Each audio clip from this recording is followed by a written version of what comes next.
Jadi hari ini saya mau sharing tentang enjoy the process gitu. Dan eh saya mau nanya sih ke teman-teman semua dan lebih tepatnya sepanjang 2024 ini gitu.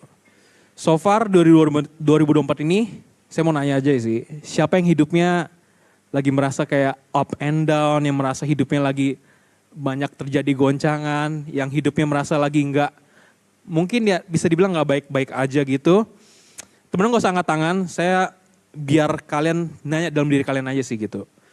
Terus, eh tapi hari ini saya cuma mau bilang guys, maksudnya mungkin banyak dari kalian mengalami tahun yang berat mungkin 2024. Mungkin selama kalian hidup, mungkin setiap tahun itu ada tahun yang berat juga buat kalian mungkin.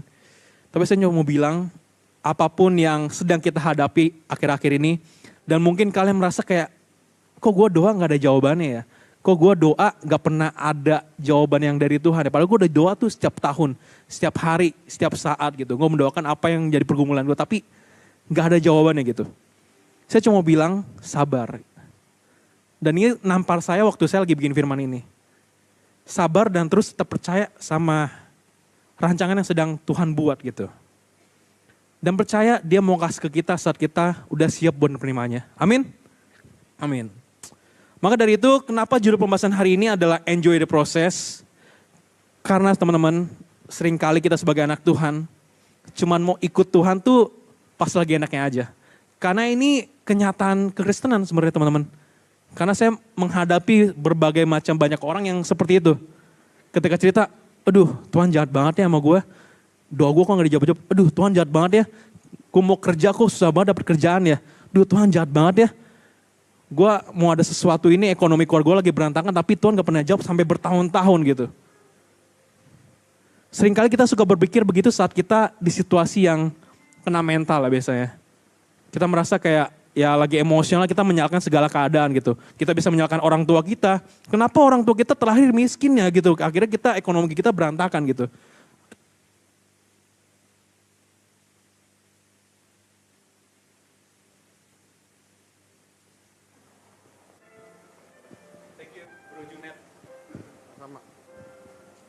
Oke, cek.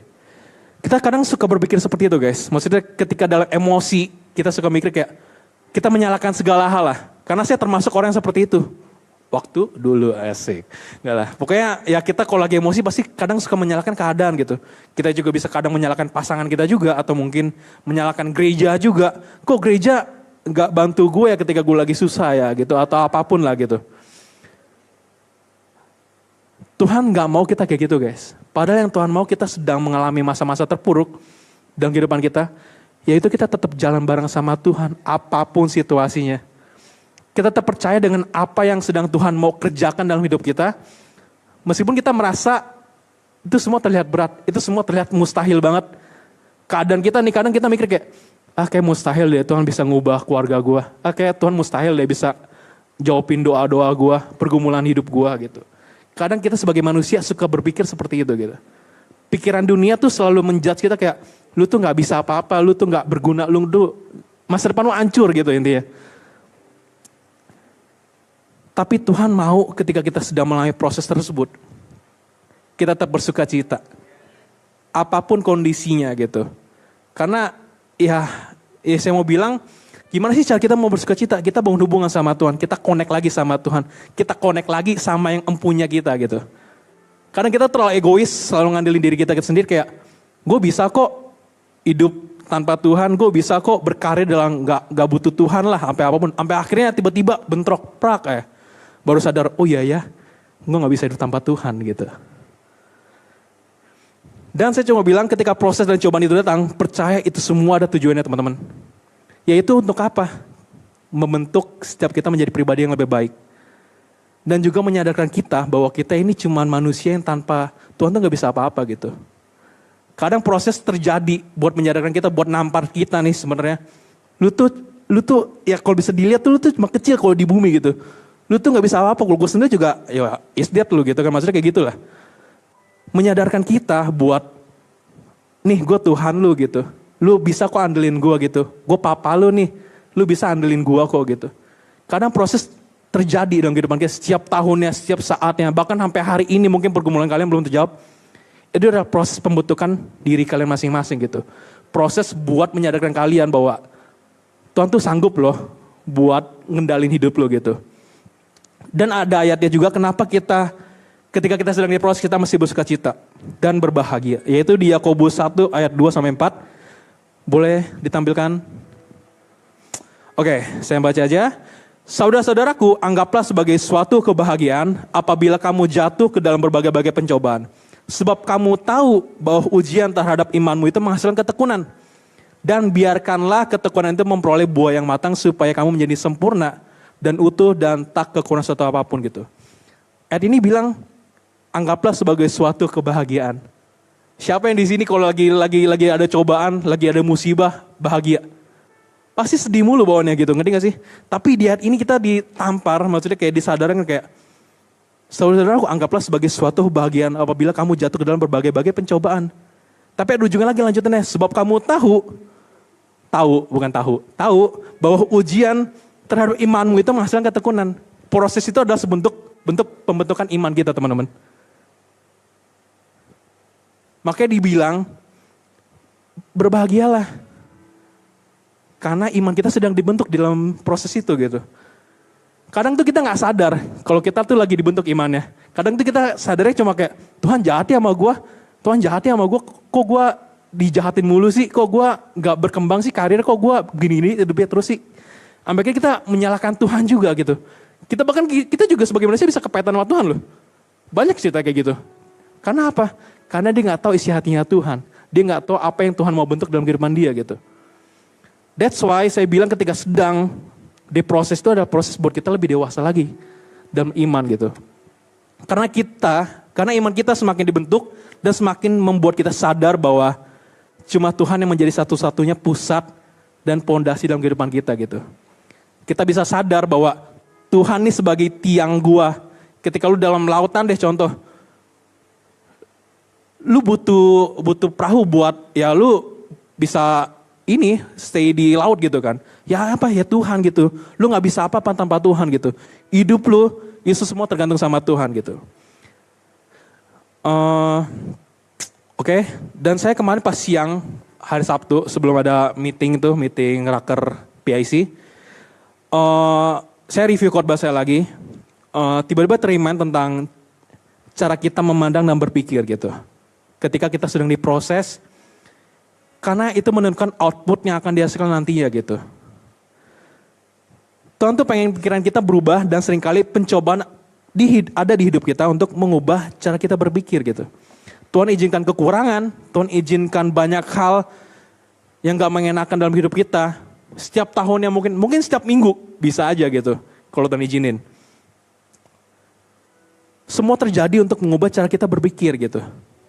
Ambil contohnya deh, waktu Tuhan memberikan makan 5.000 orang gitu. Dan sementara waktu itu cuma ada 5 orang dan 2 ikan gitu. Kalau kita berpikir dengan cara manusia, itu tuh mustahil gitu. Ngerti gak sih? Cuma ada 5 roti dan 2 ikan, lu mau ngasih apa? Super-super gini kan gak mungkin deh. Tapi Tuhan tunjukin mukjizatnya bahwa semua itu gak ada yang mustahil gitu. Sampai akhirnya terjadi, semua 5.000 orang itu dikasih makan sama Tuhan gitu. Dari kisah itu kita seharusnya bisa sadar dan merubah cara kita berpikir bahwa Tuhan tuh sanggup melakukan segala hal, apapun pergumulan kalian. Makanya Tuhan suka banget menemukan kita dengan situasi yang sulit, situasi yang mustahil. Kenapa? Karena Dia ingin menunjukkan bahwa Tuhan tuh mampu loh. Dan menunjukkan siapa Dia sebenarnya gitu. Dia pengen supaya kita gak bergantung sama kemampuan kita lagi gitu.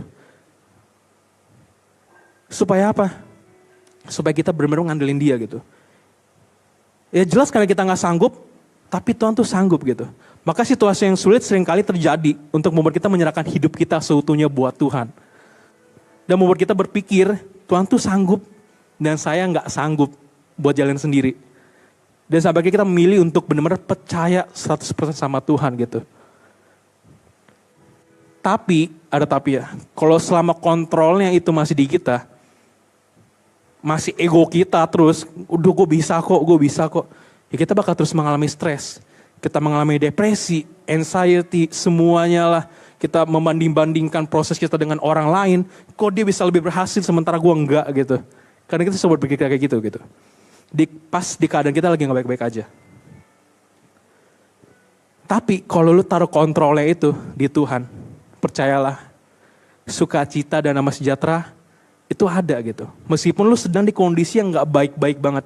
Di kondisi yang menurut lu mustahil banget, tapi ketika lu taruh kontrolnya sama Tuhan, lu bakal merasakan sukacita damai sejahtera gitu. Lu menjalaninya dengan enjoy the process gitu.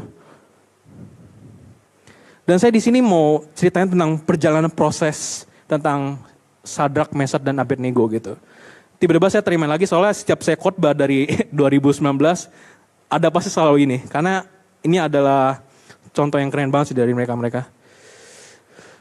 Itu ada di Daniel 3 ayat 1-30. Nanti teman-teman kalau misalnya penasaran boleh buka sendiri di rumah buat mungkin 1, 2 atau apapun. Jadi bahan perenungan lah. Intinya tuh saya cerita intinya aja ya. Ini saya cerita sesingkat-singkat mungkin. Jadi Raja Nebukadnezar itu dia menyuruh Sadrak, Mesak, dan Abednego buat menyembah Tuhannya dia gitu. Tuhan buatannya dia lah. Sampai akhirnya saya ya udah gue singkat aja lah SMA lah ya, ribet soalnya takutnya ini. Si SMA ini mereka tuh tetap kekeh nggak mau gitu. Mereka ya gue nggak mau nyembah Tuhan yang lu buat gitu. Dia tetap konsisten dengan apapun pertanyaan dari raja gitu. Sampai akhirnya apa konsekuensinya mereka bertiga mau dibakar gitu di dapur perapian yang benar-benar panas banget bisa dibilang. Dan ketika mereka mau digiring ke situ, ditanya sekali lagi, lu mau nyembah apa enggak gitu. Tapi jawabannya apa? Jika Allah kami yang kami puja sanggup melepaskan kami, maka ia akan melepaskan kami dari perapian yang menyala-nyala itu. Dan dari dalam tanganmu ya Raja. Tetapi seandainya tidak, hendaklah Tuanku mengetahui ya Raja bahwa kami tidak akan memuja dewa, Tuanku dan tidak akan menyembah patung emas yang Tuanku dirikan itu. Kita mesti punya mental yang seperti SMA guys. Kadang seringkali kita nuntut Tuhan, Tuhan bantu gua dong. Gue lagi kesusahan nih, gue lagi butuh uang nih. Tuhan bantu gue dong. Gue lagi butuh pekerjaan nih. Tuhan bantu ekonomi keluarga gue dong. Tuhan keluarga lagi broken nih, bantu pulihin lagi dong. Kadang kita suka maksain apa yang kita mau gitu. Tanpa sadar kita melupakan apa yang Tuhan mau. Tapi yang kita bisa belajar dari mental SMA. Mereka punya mental yang gak ngemis-ngemis. Mereka bilang, meskipun Tuhan yang kami sembah gak nolong mereka tetap gak melakuin yang disuruh raja gitu. Mereka punya mental yang apapun yang terjadi gue tetap percaya sama Tuhan. Sampai endingnya apa? Endingnya mereka diselamatkan gitu. Sampai raja bingung. Itu yang dibakar 3 orang kenapa 4 orang yang di situ dilihatnya. Ternyata Tuhan lagi ngejagain mereka bertiga gitu. Di dapur perapian yang benar-benar sekali masuk nih udah angus, badannya kulitnya udah gak utuh lagi gitu. Tapi pas mereka keluar mereka dengan tubuh yang masih normal yang gak ada lecet sedikit pun. Mereka lolos dari perapian itu sampai raja terkagum-kagum gitu. Sama Tuhannya SMA, yaitu siapa? Tuhan Yesus gitu. Kita mesti punya mental seperti itu guys. Jangan punya mental pengemis yang suka nuntut Tuhan terus. Sampai akhirnya ketika Tuhan gak ngabulin lu kecewa. Lu bisa kecewa sama Tuhan, lu bisa kecewa sama komunitas, lu bisa kecewa sama orang tua juga. Lu bisa emosi sama semua orang gitu. Karena apapun yang lu mau tuh gak terjawab gitu. Tapi kita mesti punya pikir kayak SMA gitu. Mau Tuhan gak tolong apa tolong kita tetap percaya sama Tuhan. Kita tetap punya iman yang kuat sama Tuhan gitu. Sampai akhirnya mereka gak cuma sekedar dikasih lihat mukjizat seperti itu doang gitu. Tapi mereka memberkati banyak orang di situ juga. Orang sampai ngomong dengan rajanya, kalau ada yang, ya ambil simpel ya, kalau ada yang mau ngatain Tuhannya si SMA, gue penggal kepalanya. Sampai kayak gitu guys. Dan mereka dipromosin setinggi-tingginya di daerah situ. Jadi orang kepercayaan raja gitu. Itu yang bikin gue kayak waktu gue baca gue kayak mulai sadar gitu. Kadang kita kebanyakan nuntut sampai akhirnya kita lupa apa yang Tuhan mau gitu. Seandainya kalau si SMA nyembah dewa yang dibuat nama raja, belum tentu mereka bisa menjadi berkat seperti ini gitu. Makanya saya bilang apa yang bentar.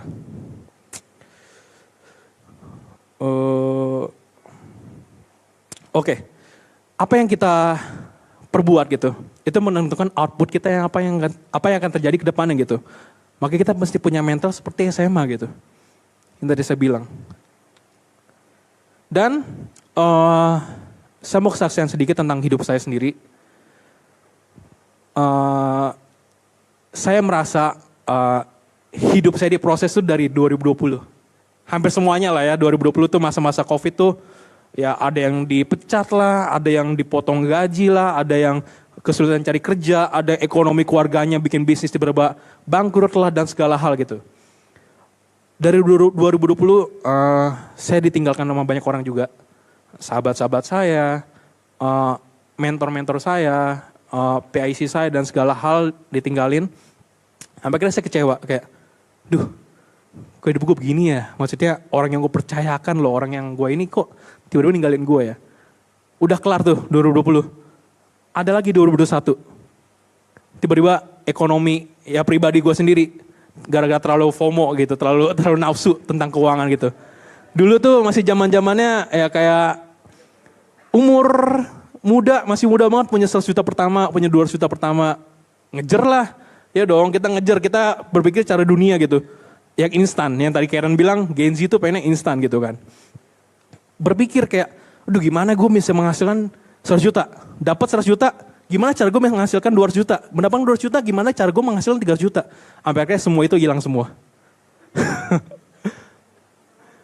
Jadi banyak banget proses yang ada. Sampai akhirnya saya up and down di 2021. 2022, ya skripsian gak kelar-kelar ya. Saya nunda berapa semester lah ya guys. Skripsi gak kelar-kelar. Kerjaan ya bingung-bingung juga sih. Maksudnya dapat kerjaan yang baru tapi kerjaannya juga kayak ya input gitu dong. Padahal saya gak suka yang kayak gitu. Jadi banyak perjalanan hidup saya gitu. 2023 bentar lagi sama skripsian gitu kan. Sama skripsian lagi gak kelar-kelar lagi. Terus di 2024 yang terbaru, ya saya menganggur selama 3 bulan. Bareng teman saya yang di sana, sama yang, nggak ada orangnya di situ. 3 orang pengangguran gitu kalau dulu bilangnya. Iya, kita 2024, ya saya mengalami naik turun lagi. Ekonomi keluarga tiba-tiba berantakan karena papa saya itu seorang freelance kontraktor gitu. Jadi kalau orang mau bangun gedung atau rumah, nah itu papa saya pasti dapat project-project gitu. Cuma dari 2024 itu ada dapat project, cuma gara-gara gagal listing nominal berapa, ini ya berapa, bangunan berapa gitu, jadi akhirnya rugi lah gitu. Sampai akhirnya berantakan banget. 2024 banget sampai sekarang masih berantakan, masih berusaha untuk dicicil ke vendor-vendor yang lain lah gitu. Dan saya merasa kayak, Tuhan kok gini ya, udah hampir 5 tahun nih, maksudnya hidup gue kayak gini-gini terus, maksudnya up and down, terus tiba-tiba nganggur gitu. Awalnya saya dapat kerja gitu. Habis saya pindah dari kantor, saya dapat kerja, ternyata gagal gitu kan. Saya pikir saya dengan pede kayak, gue S1, gue punya pengalaman 5 tahun kerja kok, bisa lah gue dapat kerjaan. Ternyata enggak, 3 bulan nganggur gue. Gitu kan. 3 bulan, tapi yang ajaibnya ya saya mau cuma bilang ini emang kemurahan Tuhan aja sih. 3 bulan gak kerja, gak ada gaji. Tapi saya tetap masih bisa hidup gitu. Karena saya masih disupport gitu kan.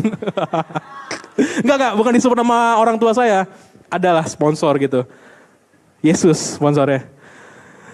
Maksudnya saya masih bisa diberkati, saya masih punya ya penghasilan di luar gaji juga. Masih bisa dapat penghasilan dari saham juga dan lain-lain.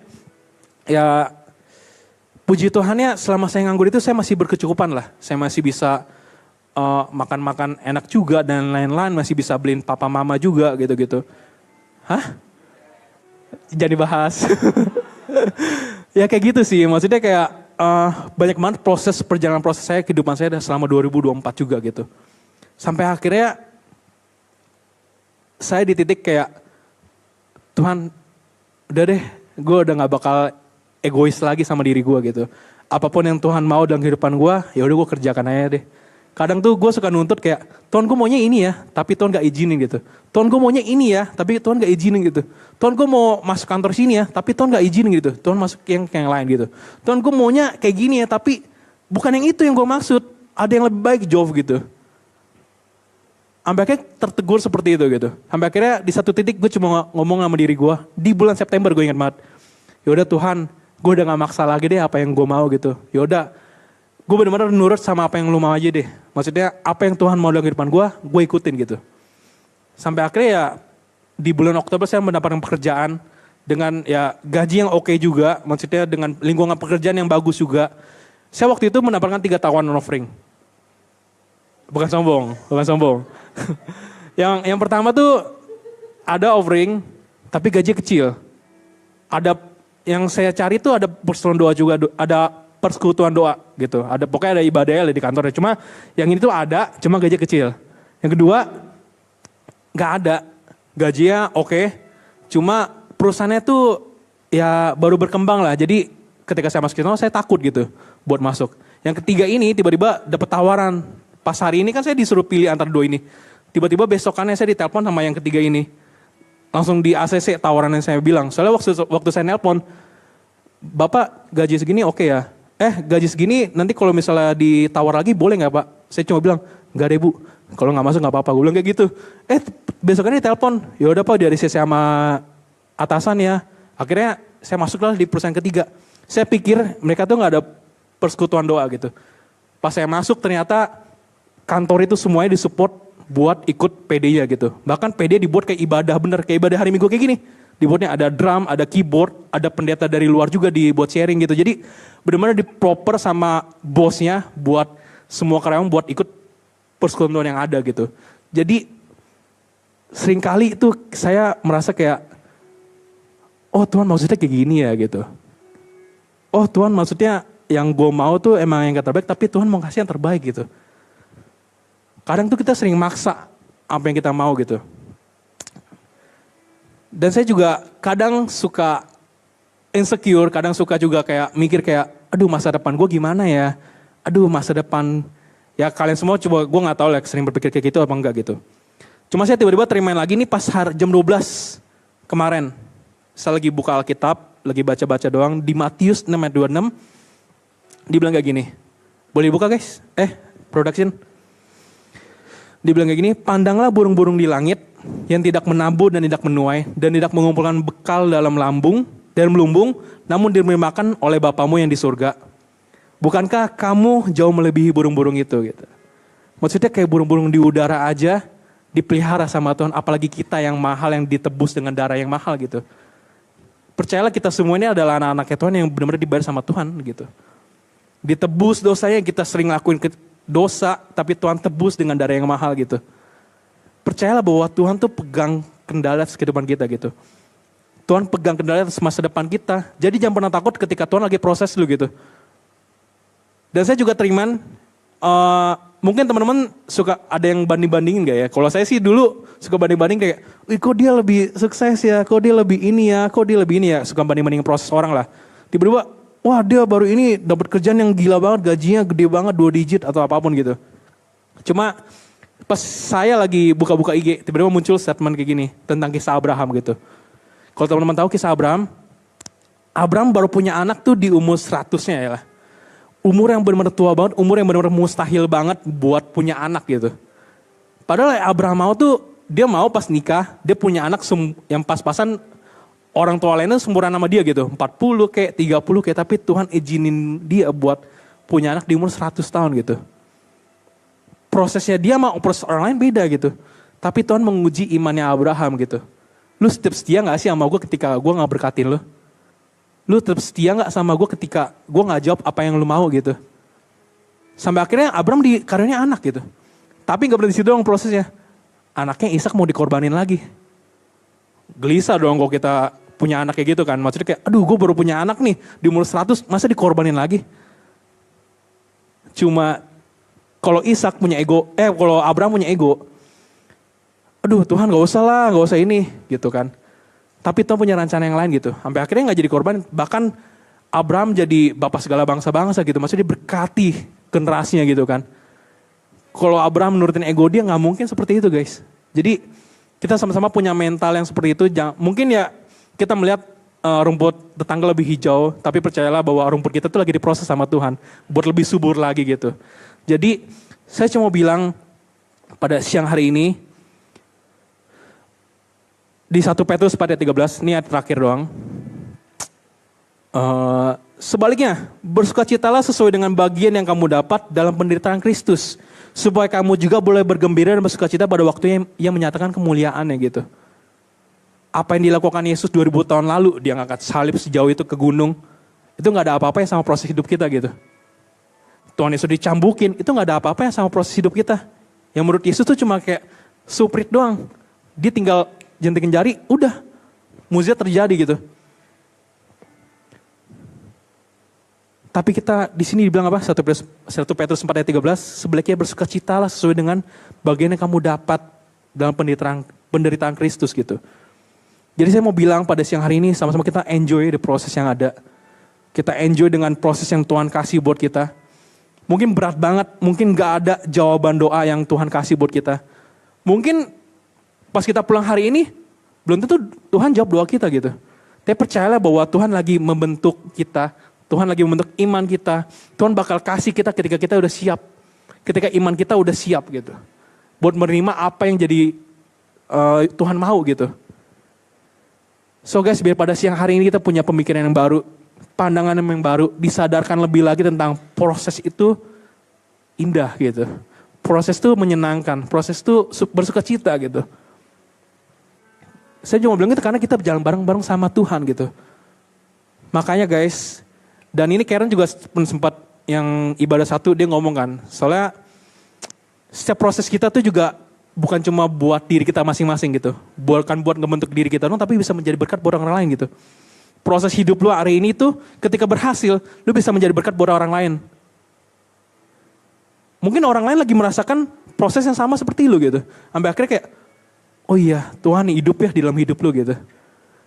Ketika di proses hidup lu tuh dinyatakan bahwa orang tuh ngeliat kayak, oh Tuhan ada dalam hidup lu ya, gue coba ikut Tuhan deh. Lu bisa menjangkau jiwa-jiwa dengan seperti itu juga gitu. Sharing tentang kebenaran firman Tuhan, sharing tentang proses hidup lu yang benar-benar dipegang sama Tuhan gitu. Gitu guys. Jadi biar pada siang hari ini kita sama-sama berpikir bahwa Tuhan tuh sanggup gitu. Amin.